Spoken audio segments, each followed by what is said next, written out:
Michelle Sakazaki and I have been friends for over 10 years. We met through my best friend Chris in New York City, however, she's now based in San Francisco. She's a designer by trade and has historically enjoyed free time surfing and playing golf. But these days, she serves as the founder and operator of Kazumi Wines, a boutique wine label produced in California's esteemed Napa Valley. I was recently in the Bay Area where we discussed how one goes from designing apparel for Armani to starting a wine label and what it's like being a woman in a perceived man's world and starting a business in a saturated industry. I'm your host, Wesley Smith, and you're listening to the Standard Age Podcast.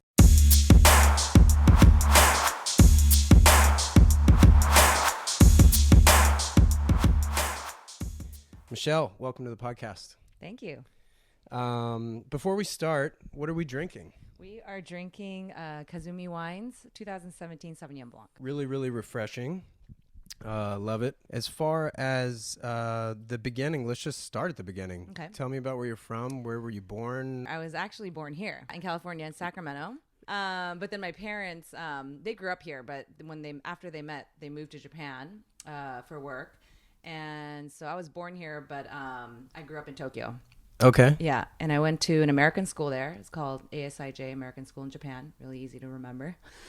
And I spent all my childhood up until high school, graduated, and after that, I came over here for college. Great. Yeah. So, and where'd you go? You I went to UC Davis. Davis, that's right. How Davis. far from Chico are you? Big beer scene in Chico, I know. I know. I don't really know how far is it. Maybe a few hours. Sorry, my geography is not that great. But from San Francisco, Davis is only about an hour and a half. Yep. It's half an hour away from Sacramento. Okay. So my mom's from Sacramento. And my grandparents were there. So that was one of the reasons I went interesting. to Davis. It was either Berkeley or Davis that I wanted to go. I'm learning all kinds of things today. Yep. Well, that's cool. And what did you study there? I studied textile and costume design. Oh, okay. Yes. So not viticulture, obviously. Not viticulture. I did take one class. Right. Viticulture enology. It was like the intro class, and it was very difficult. Uh-huh. And it was funny. I took it because my parents, they've had a home in Napa for over 20 years. And when I got to college, they're like, well, Davis is, famous for the viticulture enology department. You should take a class just to see. Yeah. So I took it, and I barely passed. I mean, it's difficult. There's geography, there's, chemistry, plant biology, there's all sorts of stuff.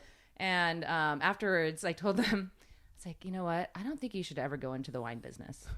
That was my advice. That's what they said to you? No, that was my advice. That was to your them. advice to them. I see. Well, I know you speak Italian. I do. Why? So, like I said, I went to Davis for textile and costume design, and Right. afterwards, I decided I wanted to get into fashion design. Got it. And so after I graduated, originally I wanted to move back home to Tokyo and try to do fashion there. But my parents urged me to go somewhere else. They're like, it's a big world. You're young. Go challenge yourself somewhere, never been, because you could always come home. Sure. So I packed up 2 suitcases and I decided to move to Italy. And That's insane. It is kind of insane. I had a lot more courage back then, I think. Right. Well, that's what youth will bring, right? I know, right? No inhibitions.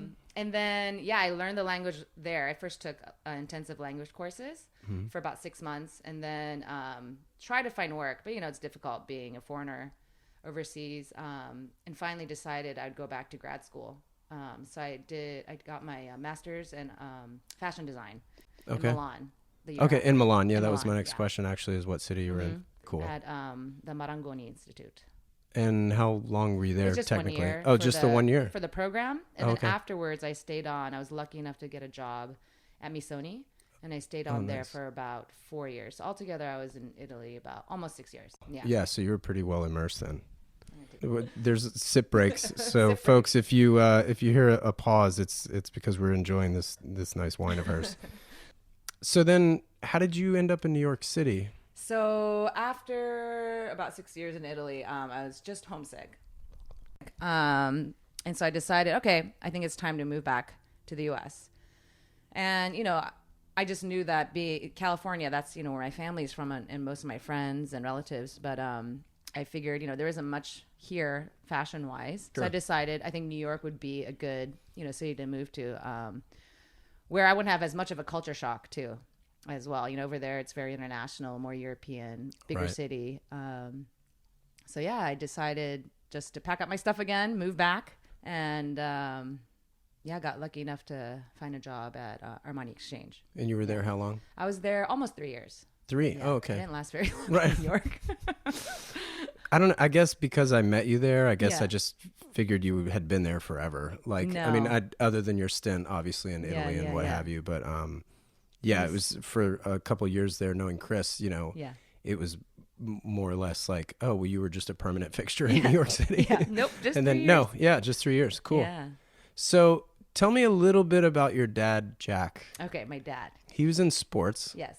Right. So And what level? At what level? So he created his own sports marketing business. Mm-hmm. And he had how many years? I would say he did it for over 30 years. Oh, wow. Yeah. And he would do anything from like player management, Mm-hmm. mainly Japanese athletes, like tennis players, golfers, even rock climbers. Oh, wow. Yeah. There's a pretty famous Japanese rock climber. Anyhow, so that was like part of the job, but also they did anything related to sports, I guess. A lot of like TV rights, finding sponsors for big events, putting on big events, things like that. Cool. He built a pretty big business over there in Japan doing that. So he then got into the wine business somehow. I know. So he's Much to your detriment, I Yeah. guess, or as far as against your recommendation. yeah, exactly, against my recommendation. So I guess the first time he ended up in Napa, I think he went to Silverado Resort, the golf course, to check it out for an event. And I think this was in the 80s, maybe. Yeah. And he fell in love with Napa. Plus, he had known it because he grew up in Fresno, but went to UC Berkeley, so it wasn't far. And he fell in love with Silverado, the area, and he decided, he would love to live there one day, maybe retire there. Bought a home, but, for years he was just too busy running his business in Japan. He never was able Right. to really stay in Napa. And then about 10 years ago, he sold his business and he decided, finally, I'm going to retire in Napa. So he comes and he's just, like any old retiree, playing a lot of golf, Right. having fun. But then after about 6 months, I think he just got a little bored. Yeah, So- that I hear that happens a lot, actually.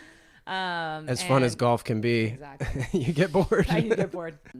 Since Silverado is in Napa, a lot of his golfing buddies are winery owners, actually. And some of his good friends, started asking him, hey, isn't there any way you could help us promote, Napa wines in Asia? Right. And so him and a couple of his good friends, came up with this idea of having this international wine club, And what was that called? 90 Plus Wine Club. And that's what happened 10 years ago. He started this business. Is it still going? It's still going. Sweet. Yeah. And that's kind of how you cut your teeth in Yes. the wine And I'm business? still working with him in that business. Yeah. So I'm sure you've learned a ton. Yes. Yeah. That's awesome. So what kind of crossover has there been, like having moved from New York City in a creative type role at AX? Mm-hmm.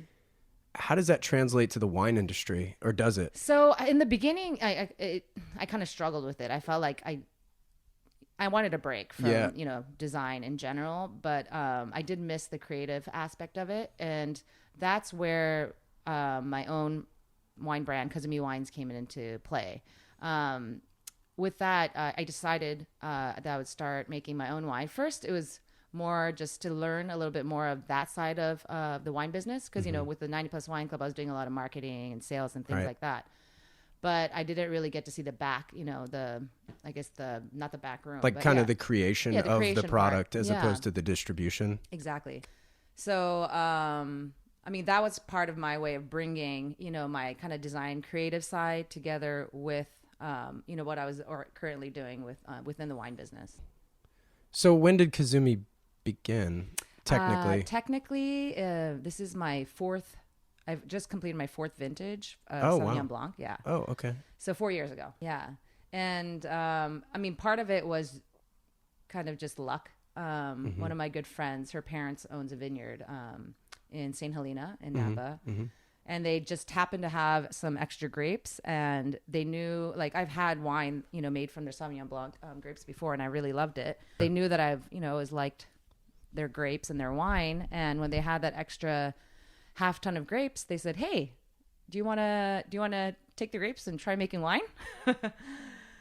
And I was like, okay, sure. And that's how it started. Right. Yeah. So that's really interesting because I think if maybe for the layperson, right? Like you probably just anticipate the only way to become a winery, so to speak, or a winemaker or actually have a bottled product is to, oh my goodness, I have to buy 100,000 acres and grow all these, old vine zens or what have you. Super monetarily intensive. Yes. So many makers out there, right? So many of these bottles are really just bought grapes. Exactly. Like you've got your growers. Yeah. Maybe you can touch on kind of the structure of the industry a little bit. Yeah. So of course, the more traditional, what everyone thinks of a winery is, an actual physical location where they have vineyards where, they plant and cultivate and harvest all the grapes. And then from those grapes, they make wine. And then of course, and then there's wineries like mine, where you just purchase grapes from growers, and then there are facilities like some wineries, they have extra facility space that they lease out to people, and then there's places like where I get my grapes or my wine made, what they're called custom crush facilities, and there's a lot of small producers like me where we share the space. Basically, you pay and you share the equipment, and you make your wine there. So there's quite a few brands at the winery that where I make my wine. That's super interesting. Yeah. Yeah, I mean, I guess it's sort of like in the apparel industry, right? Where you can have a manufacturer and they manufacture or sew. Yeah. Like you get fabric from wherever and it's all going to the same sewer, but for different brands based on different patterns. Exactly. So you've got different taste profiles and things that you like. You just use the same, their facilities, their equipment, even the people that work there. That's so they cool. do, the work for you if you want them to. Yeah. Sure. Yeah. Now, what's that process like from like start to finish? Say, obviously you would have something in mind that you like based on the taste profiles of wines you've tasted before, and you're like, well, this is what I want Kazumi to be in this iteration. So what's that like? And start to finish time, like what? I don't even have a clue what that's like. Well, for me, first of all, like you said, I had to figure out, what is it that I want to portray, like what's the style that I would like. And basically, I picked the name Kazumi. First of all, it's my middle name, and at Kazu, in the Japanese character, it means harmony or peace, and me, the character for me, is beauty. So I thought it was the perfect name. I mean, it's my name too. But it's the it's my name. Let's be honest here. It's pretty perfect. Yeah, so I thought it would be a good fitting name for an image for wine. Sure. I wanted to, my goal is to make harmoniously beautiful wine that portrays the where it's from, the terroir. Yeah. Well, I think it's cool. I mean I could speak to that on a little bit of a level with Standard H. Obviously, it's kind of a double entendre of sorts. It's a descriptor as well as a name. Yeah. So I can identify with that. So I'm a little biased. I think that's a really good name for that reason. We were able to hang out in Japan. Yes. In 2014, right. Which was kind of really special for me. That was really fun. You shared an amazing sushi restaurant with me. That's right. And my buddy Brent. Yes, who's awesome. Who's now our buddy, I'm going to assume. He lives up the street now. I know. Oh, does he really? He moved? He's in Pack Heights. Oh, nice. Yeah. I was just texting him earlier. Stuff on Facebook and stuff. That's It's funny. I was texting him earlier, not to get too off topic, but I was trying to meet up with him earlier, and it's just kind of crazy today. But what up, Brent? Hi. Hope you're listening. So what are some of your fondest memories of Japan, just to rewind for a second? Not just the time we spent with each other, but just like growing up in Japan and seeing your dad grow his business, like, and also like what kind of influence did he have? I mean, that's all that, So Tokyo, part of it all like comes into play. I think growing up in Tokyo, in Japan and just in general, the food there is just the culture, for the food culture is just insane. Right. And sometimes I feel like I grew up a little bit too spoiled. Like the food was so great that, you flew first class and now you got to fly coach occasionally. Basically, no. Got it. But I think that culture, just like, the culture of like fresh seasonal food, was just, ingrained in me. And I kind of carry that through and then going to Italy too, likewise. Oh yeah. Like the culture of food and wine, and sharing wine over dinner, things like that. I think it all comes into play as to why, I end up in the wine industry and why I love, being in this industry and making wine. Right. Because it's such a big part of my culture, I think. Sure. Sharing great food, great wine with friends and family. Well, I'm just in love with Japanese whiskey. Yeah, that too. As well. let me just go ahead and throw that out there. So, that's probably like one of my highlights of growing up in Japan. Just, food. Right. The culture around it. Yeah. So it's probably just a big subconscious thing that's just been running through you this whole time. Yeah. That's super cool. And then you were asking about my well, dad. just like your dad's influence. Like he's been, successful. He and what kind of influence did he have on you? Do you think you got that entrepreneurial kind of itch to scratch from your dad? Definitely.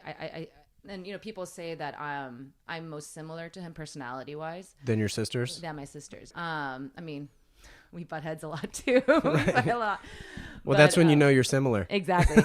And so it was, part of the reason why I decided to, help my dad with the 90 Plus Wine Club business was because I saw he was always so determined and successful. And I wanted to learn from him. And he's the type of guy that, unless he would always talk about work and business, and he didn't really have like that much more in sports because that was part of his business as well. But besides that, he wouldn't sit there and ask me, "How are you doing? Like, tell me about your feelings." So I realized maybe most fathers aren't like that. But like, I can't say my dad ever asked me that question. Yeah. So I realized, like, to really get to know him, I think the best way to do this is to work with him and to learn from him. What made him who he is, and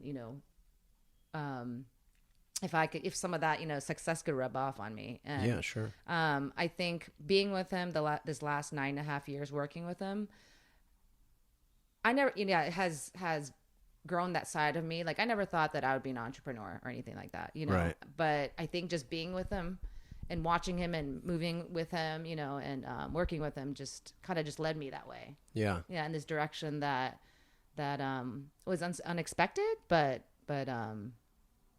yeah, very rewarding, I guess. Yeah.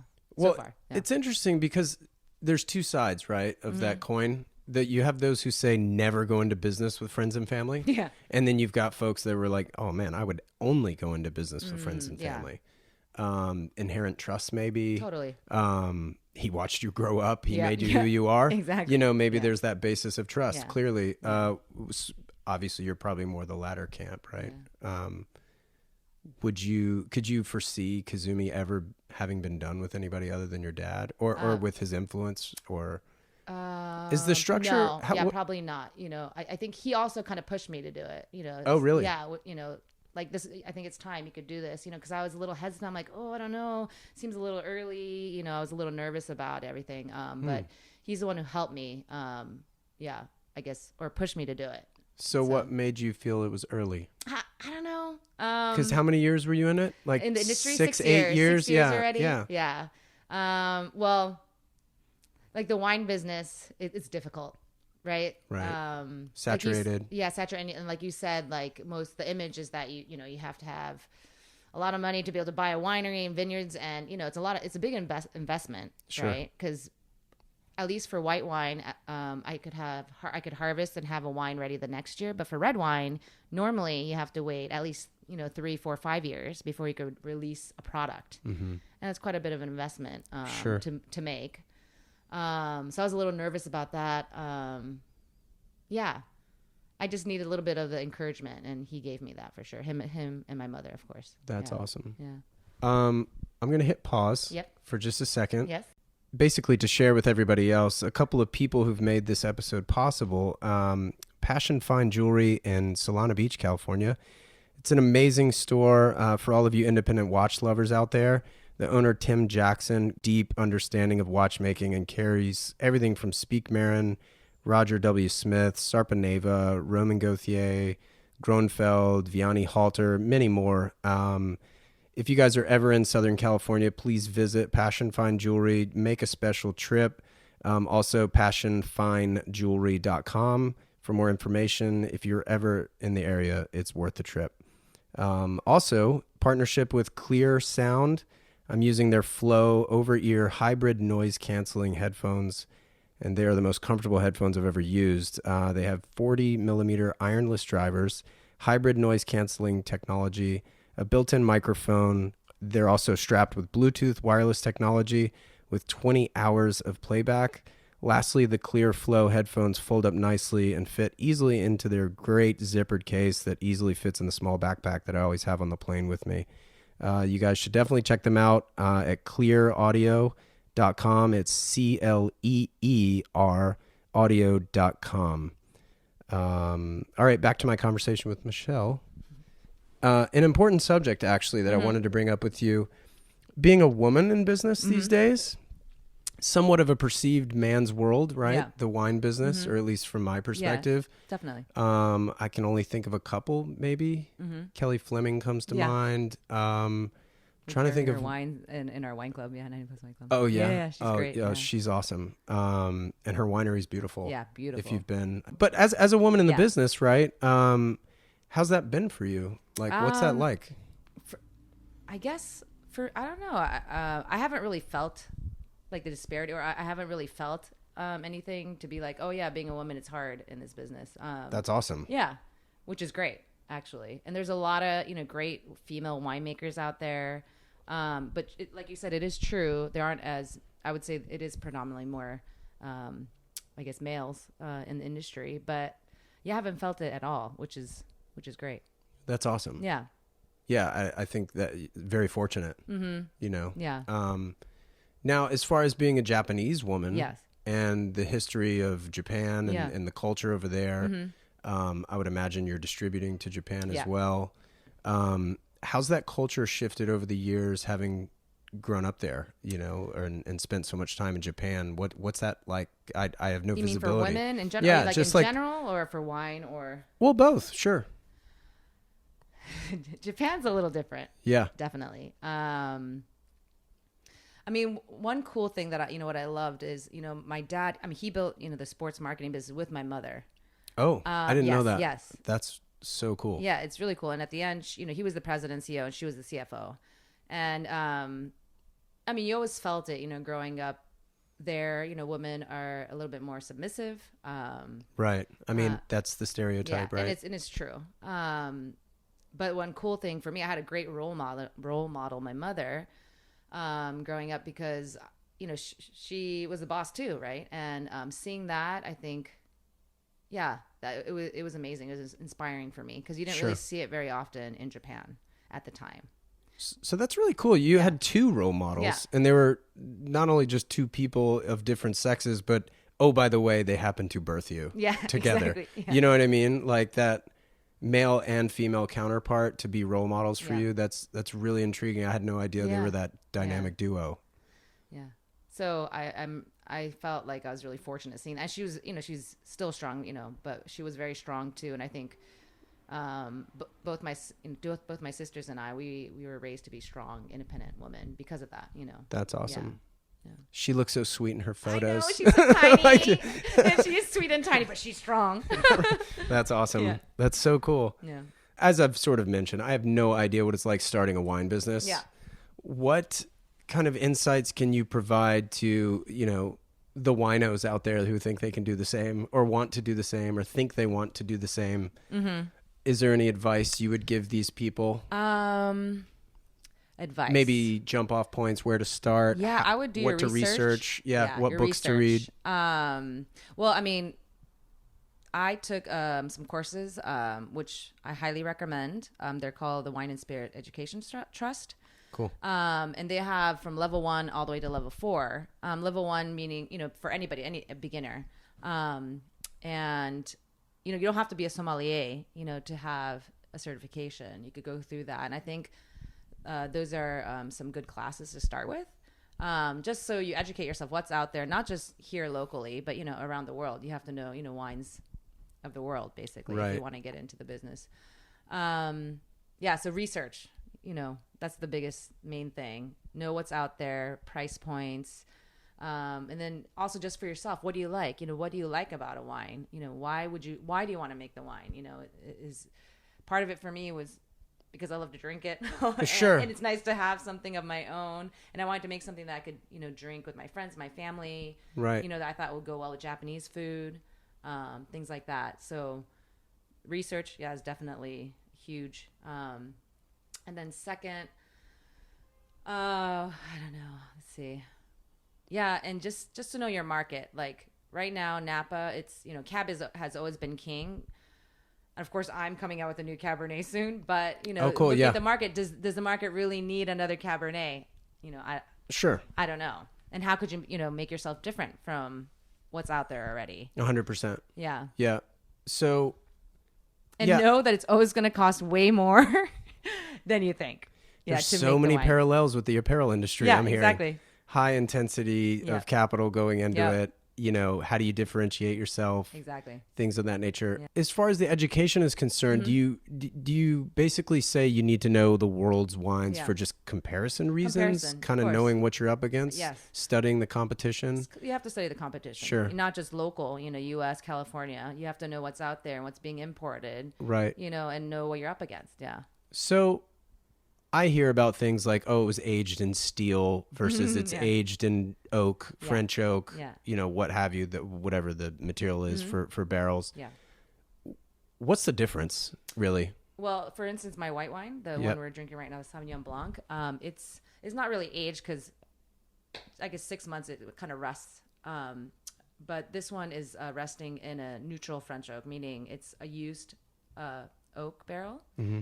And it depends what style you want to make. So for me, I like to have a little bit of more of a rounder mouthfeel. And so I rest my Sauvignon Blanc in a used oak barrel for 6 months to add this roundness to it and to add a hint of this, what I call like a brioche.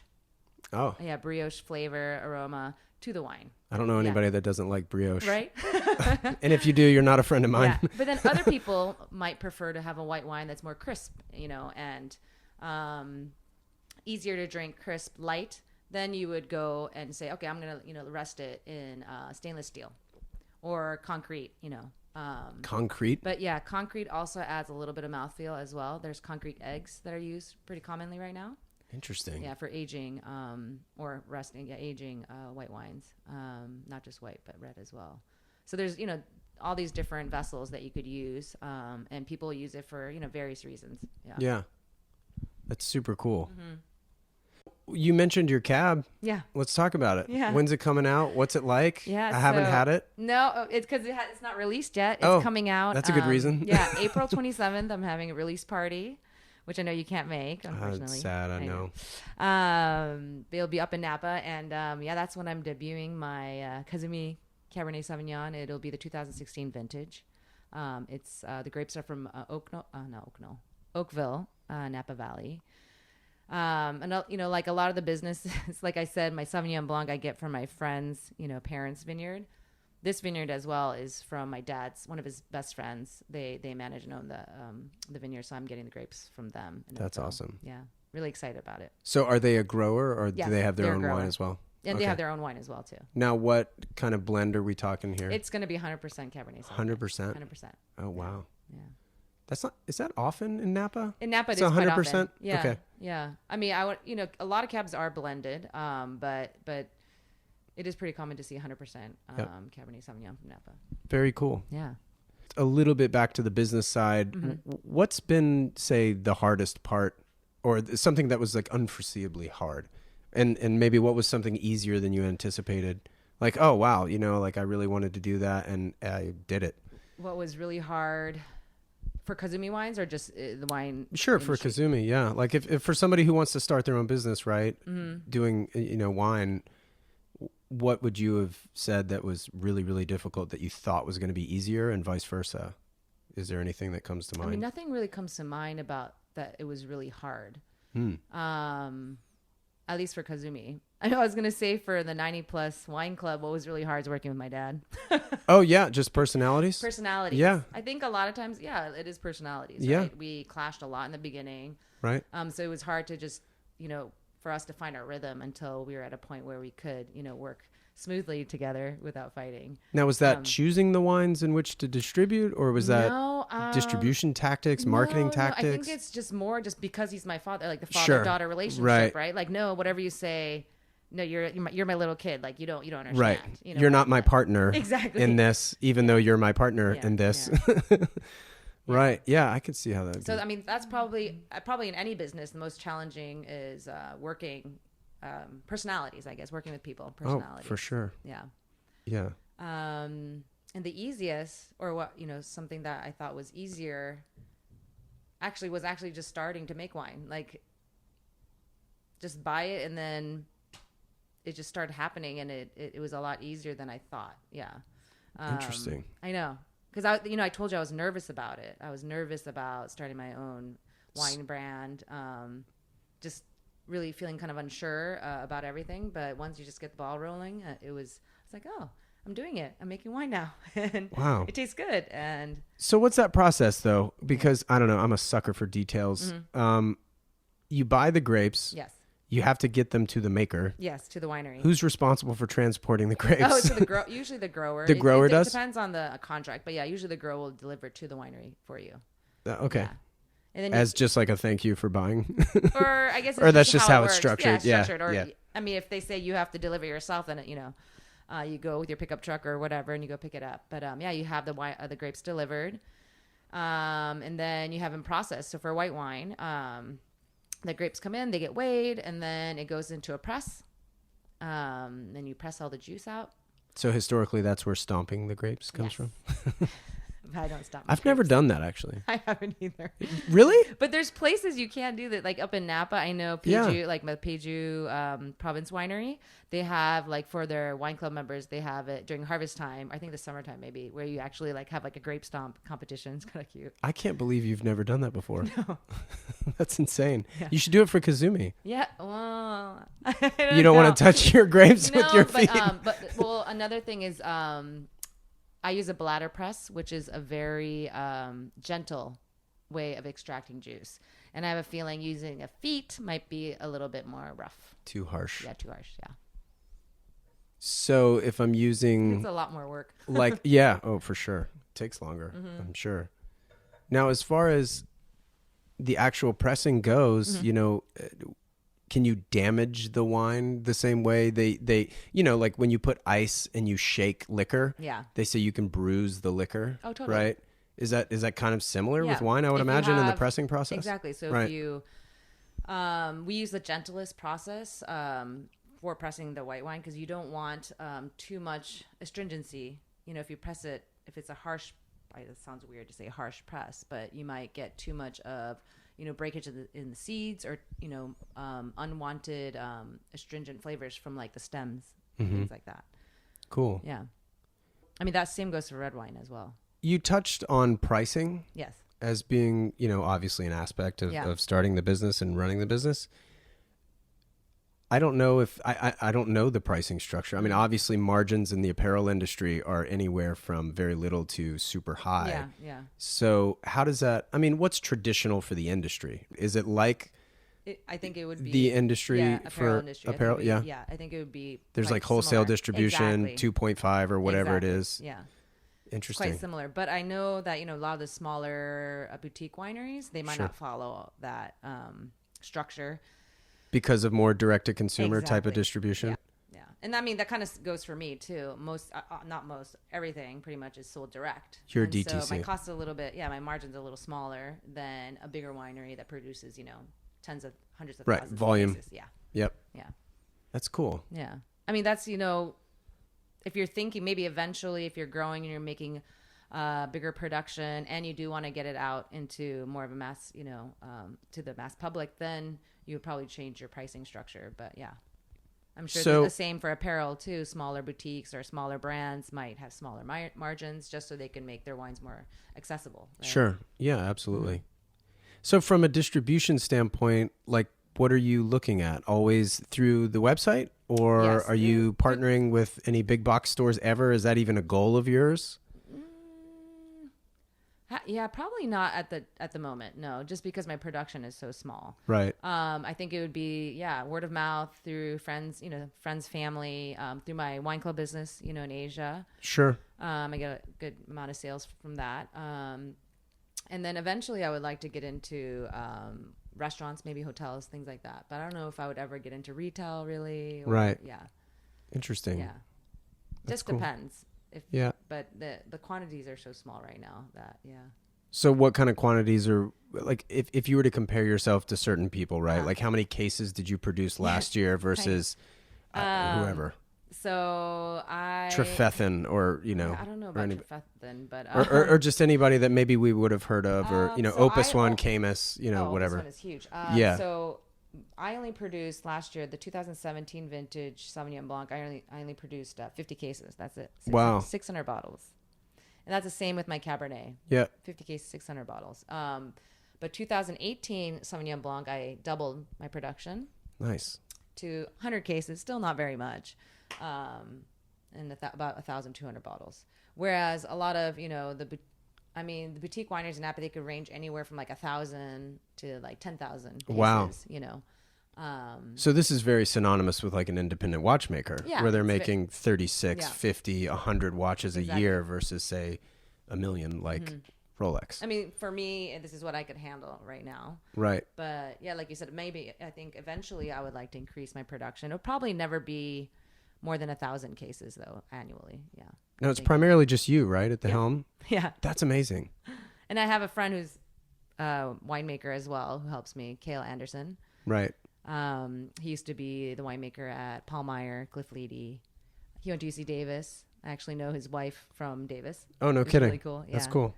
So what is that kind of like too, as far as like the creation process? Like maybe walk us through kind of how did we get to the bottle state? Like what were you looking for in Kazumi? Is the story consistent with your cab as it is with the Blanc over here?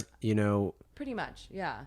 I would say my goal was to basically make wine that I love, that goes well with the kind of food that I like, that expresses Napa. Like this kind of Sauvignon Blanc, you probably wouldn't find over in France. Right. Or New Zealand. But, it's got big fruit, juicy, but at the same time, it has nice acidity and, it has a little bit of richness to it. And I feel like a lot of the Napa New World wines are bigger, fruit forward. Right. But I wanted to add a little bit of I guess, body to it, That's why I decided to use some neutral French oak. And for the cab, same thing. Like it's basically making something that I love, that I would love to share, with my friends and family. And I was just really lucky to be able to get grapes from such a great vineyard. Yeah. So winemaking is kind of magical. If you have great grapes, you'll have pretty much great wine. I was gonna say, like, one of the things I wanted to bring up to you, just as a very amateur wine drinker, though I do love wine. It's one of the few beverages that can certainly like transport you to a different time. Yeah. And even though that may sound kind of cheesy, like I remember drinking bottles of wine very specifically, be it location, taste profiles, the food I ate, the people I shared it with. Yeah. I don't get that with beer. And sometimes with whiskey, I guess, if it's like a really special bottle or something like that, or if it's something uber expensive and somebody bought it for me or something like that. You know what I mean? Wine has that way of taking. Why do you feel like wine does that and other things don't? Oh gosh, we talk about this all the time. I mean, I feel like because wine, it's alive.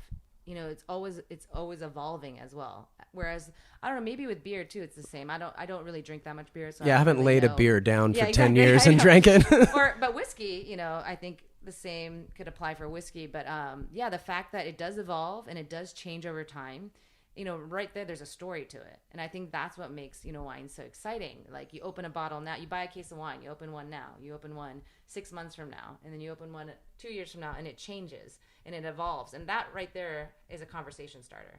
And I think, that's why wine to me, at least is so special. Yeah. Sure. Well, it's funny because I had a very similar conversation with our buddy Gabe yesterday, drinking some wine down in Menlo Park down the street. Nice. He has one of those wine lockers, and inside one of his lockers, he's got some wines that he and his wife bought at the time of their wedding. Nice. So they're drinking it at various anniversaries. And I was like, please tell me you're taking notes. I'm sure they are. He's not. Oh, interesting. So he drank the first. Mental notes. He drank the first. So it was 5-year anniversary. Yeah. It was last year. Yeah. And so yesterday I was like, go buy a moleskin or a notepad of some variation and get a pen. And next time you guys do it at whatever 10 years and what I have have you. notebooks, full of tasting notes. Yeah. That's very cool. The funny thing about vintages to me is like I remember 2007 being a really big vintage for whatever reason. Back when North Carolina, where I grew up, ended up working at a steakhouse locally. That's kind of what got me into wine a little bit, is just knowing how to serve it to our customers. And I remember 2007 sticking out as a good year, right? From So Napa or California. Yeah. All contingent, weather, the rainfall, Exactly. the heat, Yep. what have you. 2007, 2012 are considered to be good years. Right. 12, 13, 14. Yeah. Yeah. But actually, I mean, good wine, just very small amounts. Yeah. But the interesting thing about vintage is why I brought it up was in 2007, I'm like drinking this in 2009, 2010. Yeah. I couldn't tell you what the weather was like in 2007 because I'm not in the business. Is that something you're thinking about day in, day out? Like, are you eyes out the window? Oh, wow. Like this is a crazy rainy season. Yeah, not day in, day out. But yes, you do think about it. Like this year, is similar to 2010, 2011, and those weren't maybe the best, like 2011 vintage wasn't considered like the best, vintage for Napa Valley. So you do think about it and how it's going to affect, the grapes and your wine. But, right now it's hard to tell what it's going to be like come harvest, right? But sure. I mean, but even before that, there's, important times where you don't want it to rain. Like in the spring when the vines are starting to flower, if it starts to rain, that's what happened in 2015. There was a lot of rain during that time, and it knocked off a lot of the flowers on the vines. That's called shatter. And that's why a lot of wineries or vineyards were down about 40% of production. No kidding. Things like that. So it literally just got knocked off the vine. Yeah.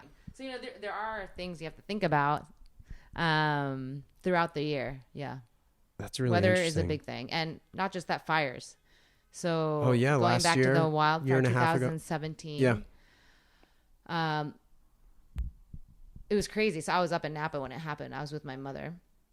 And normally I wouldn't be there because I'm usually here in the city on the weekends, but it was Sunday. But I was supposed to harvest my Cabernet Sauvignon the next day on Monday morning.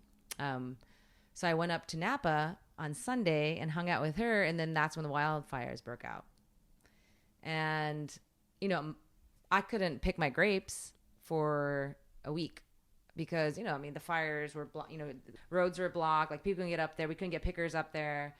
And luckily my grapes were not damaged by the smoke, but there were some vineyards, where the grapes were smoke damaged or heat damaged or fire retardant was sprayed on them or whatever, and they couldn't use it. Yeah, I would imagine that would affect the taste profile. Oh, that you can't use it at all. Yeah. But so those are things you have to think about now too, right? Natural disasters, wildfires. They're saying it's gonna happen more and more now. Wind, just arson. Like, how do you predict that? Really? You can't really predict it, right? But it's just global warming, right? The climate change. So, I think next summer will be challenging. I think not just for Napa, but for California again. Interesting. Wildfires, and that's something to think about as well. Yeah. So that's really interesting because, like, when you're predicting things like that, I don't know. I just, when I'm talking to people, all I can think about is the apparel industry and the accessories, and like, how, I mean, I guess I don't really think of it on the level of cotton growth, right? Like, so I'm not that deep. Yeah. I'm only because fabrics are probably already made by the time I'm looking at them. Things like that. That's got to be really interesting as an approach to how do I plan my business around future events. Exactly, that you can't control. And it's a prediction, right? It's Yeah. not it's not weather fact, it's a weather prediction, Yeah. right? So I got to ask this question. Is every dinner a write-off? No. Can you just go out all the time? I know, right? You wish. I wish, but no. Yeah. Well, travel is certainly important for Standard H, obviously. What kind of role does travel play with you? With me and with Kazumi Wines, or Yeah. Just from a business perspective, do you travel to go taste wines in, say, Italy or Portugal? I mean, or more for me personally. Yeah, I do sure. that. Okay. Yeah, I mean, I guess it all has to do with my job too. I do, whenever I do travel somewhere new, I like to hit, nice wine regions. Like I went to last year, I went to Australia, New Zealand, and a part of it is because I wanted to scope out, the wine regions over there. And same with, in Europe. I haven't been down to, South America yet. I would love to do that as well. Mendoza. Yeah. Little Malbec. I bet it'd be amazing. Yeah. So yeah, actually a lot of my travel does evolve around like, oh, is there a good wine region by there? Right. Usually when there's, good wine, there's good food too. And those are two things I love and that I look for when I travel. Yeah. So what are some of your favorites, right? If it's not Kazumi, what are you drinking? What am I drinking? Yeah. What are your favorite wines? Local? What are my favorites? Or wherever.